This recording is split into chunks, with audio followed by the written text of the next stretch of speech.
Assalamualaikum warahmatullahi wabarakatuh. Nama saya Farisha Hapsari, absen 2.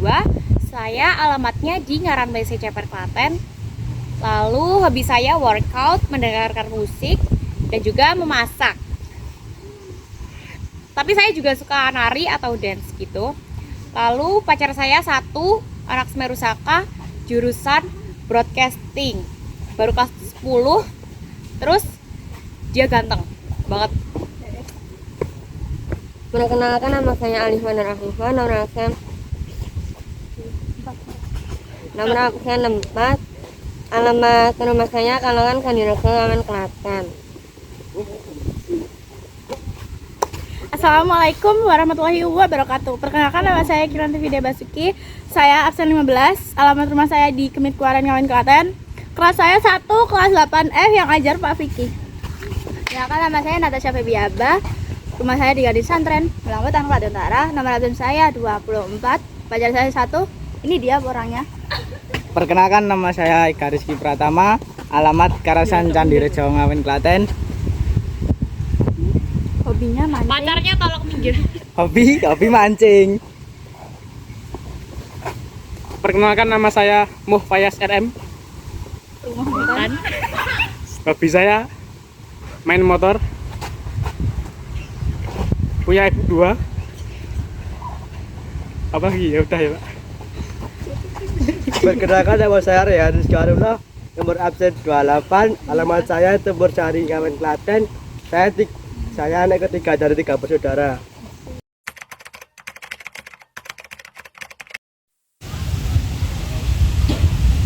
Dunia ini tidak pernah runtuh secara tiba-tiba. Ia tidak hancur oleh satu peristiwa besar, tidak roboh karena satu bencana dahsyat, dan tidak berhenti berputar oleh satu kesalahan manusia. Kehancuran datang sangat pelan, diam, sunyi. Datang dari hal-hal kecil yang kita anggap sepele, tapi perlahan tumbuh menjadi raksasa yang menghancurkan semuanya. Ibarat retakan kecil pada kaca, awalnya tidak terlihat, tidak terasa, tidak mengganggu. Tetapi sedikit demi sedikit retakan itu melebar, menjalar ke segala arah hingga akhirnya pecah dalam satu hentakan kecil. Begitu pula dunia. Kita tidak sedang berada di abang kehancuran. Kita sedang berjalan di dalamnya tanpa sadar. Setiap hari, manusia bergerak dalam kecepatan yang tidak pernah dialami generasi sebelumnya. Teknologi memaksa kita berjalan lebih cepat dari pikiran kita sendiri. Informasi datang seperti badai, dunia berubah dalam hitungan minggu, bukan dekade. Dan kita semua seperti terperangkap dalam arus besar yang tidak pernah berhenti. Namun dalam kecepatan itu, ada sesuatu yang hilang. Sesuatu yang dulu membuat manusia tetap manusia. Sesuatu yang dulu menjadi kompas dalam setiap langkah, nilai, empati, ketenangan, dan arah. Sekarang, kita hidup hanya untuk mengejar sesuatu yang tidak tahu apa. Bangun pagi untuk hal yang kita tidak cinta, mengejar validasi yang tidak bertahan lama, mengikuti ritme yang bukan ritme kita, dan tanpa kita sadari, hidup berubah menjadi sekadar perlombaan. Perlombaan menjadi yang paling cepat, yang paling sibuk, paling terlihat. Tanyakan pada dirimu sendiri, kapan terakhir kali kamu berhenti, benar-benar berhenti, dan bertanya apakah dunia ini berjalan ke arah yang benar? Ketika kita melihat berita, membaca kolom komentar, lihat perilaku manusia, mungkin kita sadar ada yang salah, ada yang retak, ada yang rusak di tempat yang paling dalam.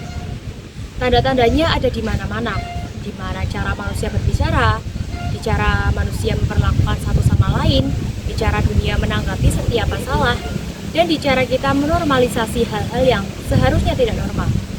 Di momen itu, kita harus berani melihat kenyataan. Dunia tidak sedang baik-baik saja. Dunia sedang bergerak menuju sebuah titik di mana semua pola ini akan bertemu dan menciptakan sesuatu yang tidak bisa dihindari. Titik yang sudah diprediksi oleh sejarah, disimbolkan dalam literatur, dan digambarkan oleh perilaku manusia sendiri. Namun, ini bukan kisah tentang kiamat yang menakutkan. Ini bukan cerita tentang bencana besar yang menghapus semua kehidupan. Ini adalah cerita tentang peradaban, tentang manusia, tentang bagaimana dunia ini bisa runtuh, bahkan ketika kita merasa semua baik-baik saja. Kita akan membahas tanda-tanda itu. Kita akan melihat bagaimana nilai manusia hancur sedikit demi sedikit, bagaimana jurang ketimpangan semakin dalam, bagaimana teknologi mendominasi lebih cepat dari moral manusia berkembang, bagaimana alam mulai bicara dengan cara keras, dan bagaimana kesepian menjadi wabah terbesar dalam sejarah manusia. Bukan untuk menakuti, tapi untuk menunjukkan betapa dekatnya kita dengan titik itu. Dan betapa mungkin kita masih bisa mundur sebelum semuanya terlambat. Dunia ini tidak hancur karena ia lemah. Dunia hancur karena manusia berhenti berusaha memperbaikinya. Dan perjalanan menuju titik terakhir dimulai dari hal-hal yang tidak pernah kita perhatikan. Hari ini kita akan membuka mata, menatap dunia apa adanya, dan menyadari bahwa akhir bukan terjadi dalam satu malam. Akhir terjadi ketika manusia berhenti menjadi manusia. Ketimpangan bukan sekedar perbedaan kaya atau miskin. Ketimpangan adalah luka dalam peradaban, luka yang perlahan membusuk tanpa pernah benar-benar diobati. Dan hari ini, jurang itu semakin lebar, semakin dalam, semakin sulit dijembatani. Di satu sisi dunia, ada orang yang membeli barang jutaan hanya untuk memuaskan ego sesaat. Di sisi lain, ada orang yang menahan lapar bukan karena diet, tapi karena tak ada makanan. Ada rumah-rumah megah yang kosong, sementara ada keluarga yang tidur berdesakan di ruang sempit. Dunia tidak stabil di permukaan, tapi sebenarnya rapuh seperti kaca yang bergetar retak. Teknologi dan media membuat ketimpangan ini terasa semakin kejam. Kita melihat hidup orang lain yang tampak sempurna, kulit flawless, liburan mewah, pakaian mahal, kebahagiaan tanpa celah. Dan tanpa kita sadari, itu melukai banyak orang.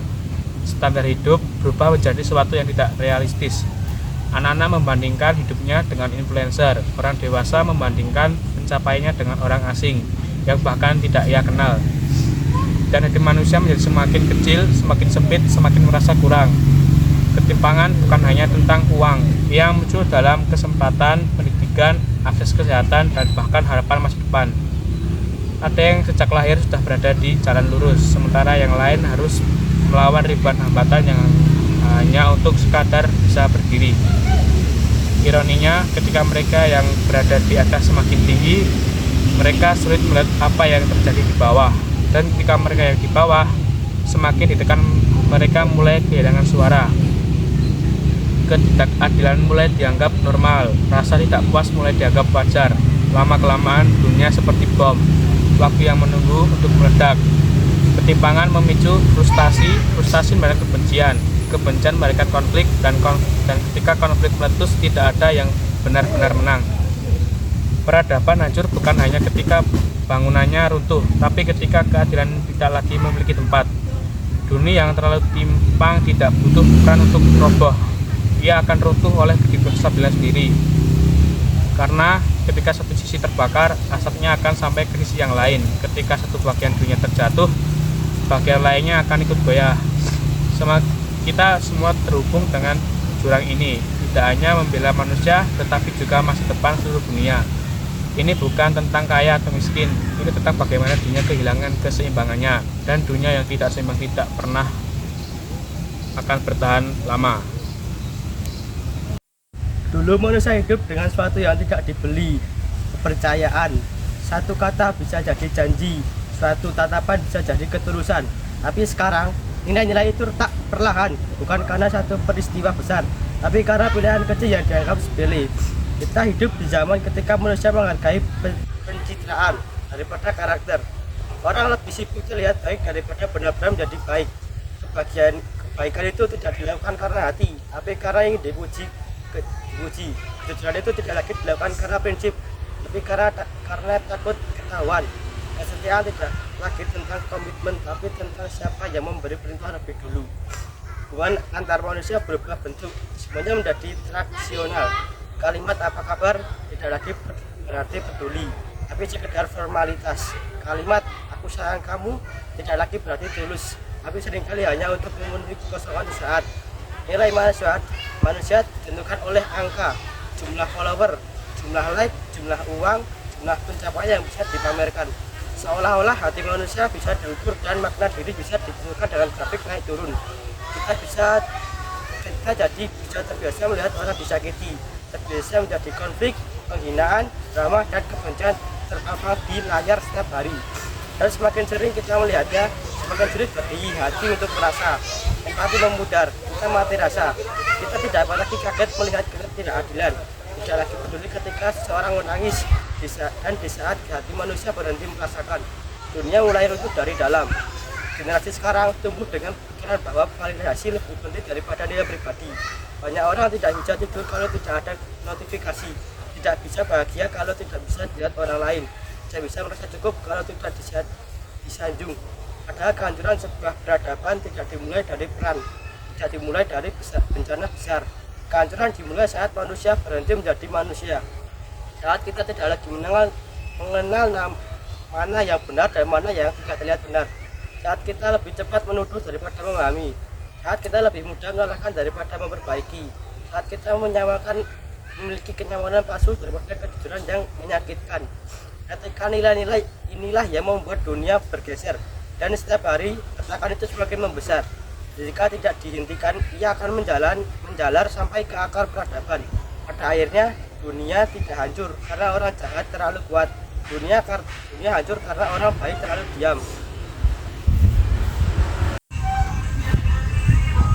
Ini adalah ironi paling pahit di zaman kita. Manusia hidup di era paling terhubung dalam sejarah, tapi justru merasa paling sendirian. Kita punya ratusan kontak di ponsel, ribuan teman di media sosial, notifikasi yang tak pernah berhenti. Namun, saat hati terasa berat, tidak ada satupun yang benar-benar bisa diajak bicara. Di dunia digital, manusia tampil ramai, tapi di dunia nyata, manusia semakin sepi. Kita hidup dalam ilusi kedekatan.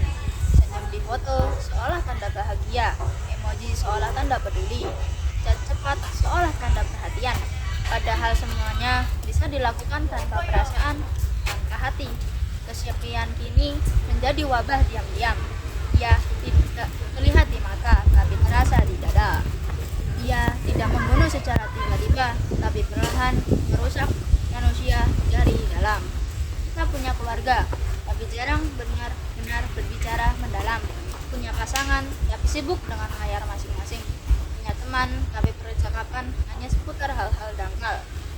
Manusia hadir secara fisik, tapi tidak hadir secara emosional. Dan yang paling menyakitkan adalah banyak orang merasa kesepian, bahkan saat mereka berada di tengah keramaian. Kita kehilangan seni mendengarkan, kehilangan kemampuan untuk memahami tentang menghakimi, menghilangkan kebiasaan duduk berhadapan dan bicara dari hati ke hati. Semuanya tergantikan oleh layar yang terang, tapi tidak punya jiwa. Kesepian membuat manusia rapuh dalam mengambil keputusan, rapuh dalam menghadapi masalah, rapuh dalam menanggung tekanan hidup. Dan ketika satu generasi tumbuh dalam rapuh, maka peradaban pun ikut rapuh. Kesepian melahirkan kecemasan melahirkan ketakutan, ketakutan melahirkan tindakan impulsif yang merusak. Semua ini seperti domino, pelan yang jatuh satu tanpa ada yang menghentikan. Koneksi yang seharusnya mempererat manusia justru menciptakan jarak yang tak terlihat. Kita berbicara lebih banyak, tapi mengerti lebih sedikit. Kita online lebih lama, tapi terhubung lebih dangkal. Kita membuka diri di internet, tapi menutup hati di dunia nyata. Di era digital ini, manusia seperti menghilang sedikit demi sedikit. Bukan karena mati, tapi karena tidak ada yang benar-benar melihat. Kesepian bukan hanya perasaan, ia adalah tanda bahwa dunia sedang kehilangan kehangatan manusianya. Dan dunia yang dingin adalah dunia yang berjalan menuju titik terakhirnya. Untuk membantu manusia meringankan kerja, mempercepat informasi, memperluas pengetahuan. Namun perlahan manusia mulai bergantung, lalu ketergantungan itu berubah menjadi ketundukan. Kita memasuki era di mana mesin berpikir lebih cepat daripada manusia. Dan ironinya, manusia justru berhenti berpikir. Kita tidak lagi menelusuri kebenaran. Kita hanya menelan apa yang layar berikan. Kita tidak lagi bertanya karena algoritma sudah menjawab sebelum kita sempat penasaran. Kita tidak lagi mencari makna karena semuanya sudah disajikan dalam kesenangan instan. Teknologi memudahkan hidup, tapi sekaligus mengikis sisi manusia dari diri kita. Sekarang manusia mengukur kehargaan diri dari notifikasi, menilai cinta dari chat yang dibalas cepat atau lambat, menganggap pengakuan orang asing di internet lebih penting daripada suara hati sendiri. Kita punya jam pintar, tapi kita kehilangan waktu untuk berpikir. Kita punya media sosial, tapi kita kehilangan percakapan yang bermakna. Kita punya akses informasi tak terbatas, tapi kita kehilangan kebijaksanaan. Dan yang paling mengkhawatirkan adalah teknologi berkembang lebih cepat daripada moral manusia. Kita menciptakan kecerdasan buatan, tapi kita sendiri kehilangan kecerdasan emosional. Kita menciptakan sistem otomatis, tapi kita kehilangan spontanitas dalam kebaikan. Kita menciptakan dunia virtual, tapi melupakan dunia nyata yang terus hancur. Teknologi tidak salah, dia seperti pisau, bisa membangun, bisa menghancurkan. Yang berbahayanya adalah ketika manusia menyerahkan kendali, ketika mesin tidak lagi menjadi alat, tetapi menjadi kompas hidup. Ini pikiran manusia dipengaruhi apa yang trending, emosi manusia dikendalikan apa yang viral, keputusan manusia diarahkan oleh apa yang muncul di beranda, dan lambat laun manusia berhenti menjadi pusat dunia. Kita menjadi penumpang di hidup kita sendiri. Lebih baik, lebih buruk lagi, di balik layar algoritma mempelajari manusia lebih cepat daripada manusia mempelajari dirinya sendiri. Mesin tahu apa yang membuat kita marah, apa yang membuat kita terpancing, apa yang membuat kita bertahan lebih lama di depan layar, dan tanpa sadar kita hidup dalam ruang digital yang dirancang untuk memanipulasi. Jika moral tidak tumbuh secepat teknologi, maka peradaban akan tumbang karena perang, tapi karena manusia kehilangan arah. Ketika manusia berhenti merenung, dunia berhenti berkembang. Peradaban yang maju secara teknologi tapi miskin secara moral adalah peradaban yang sedang berjalan menuju titik terakhir.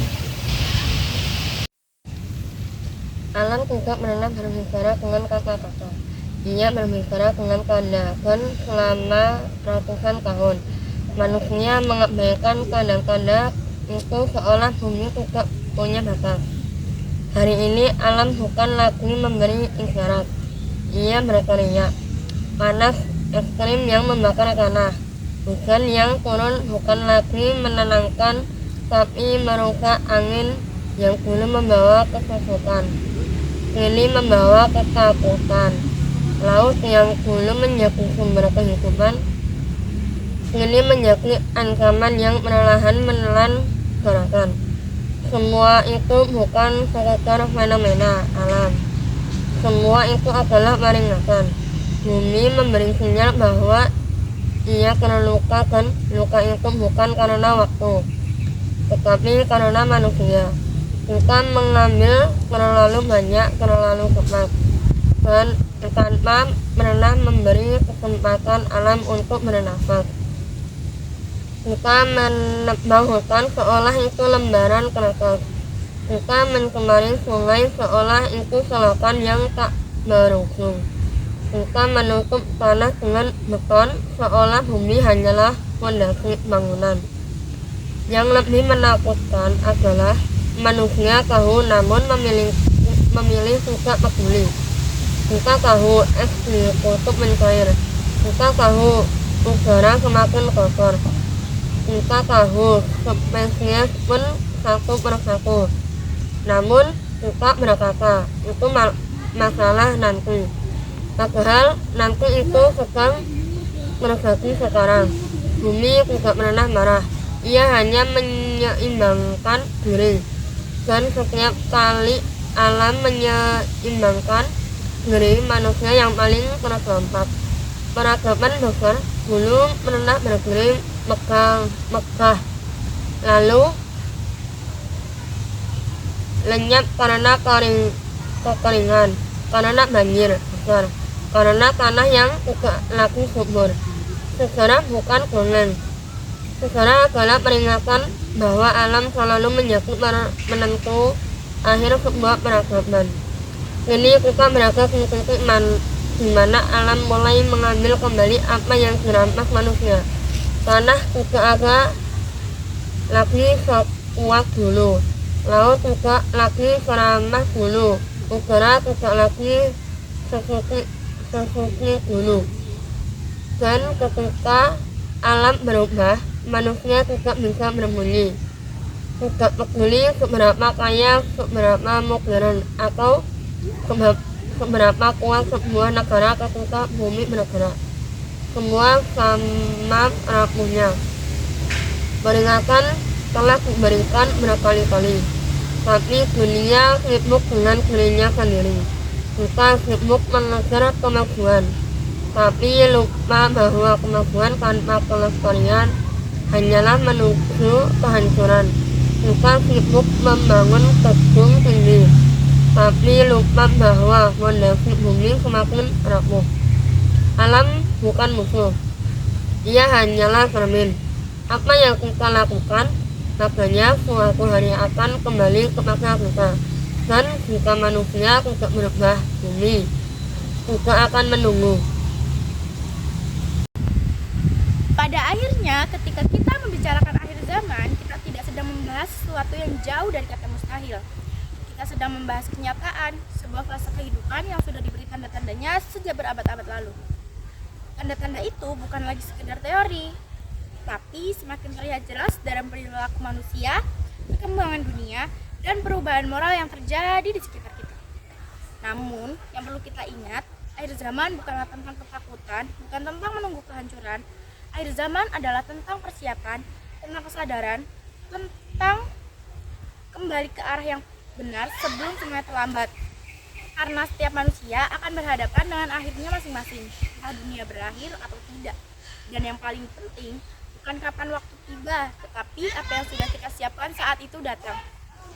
Kita melihat dunia bergerak cepat, nilai-nilai mulai bergeser, dan manusia semakin terfokus pada materi, popularitas, dan ego.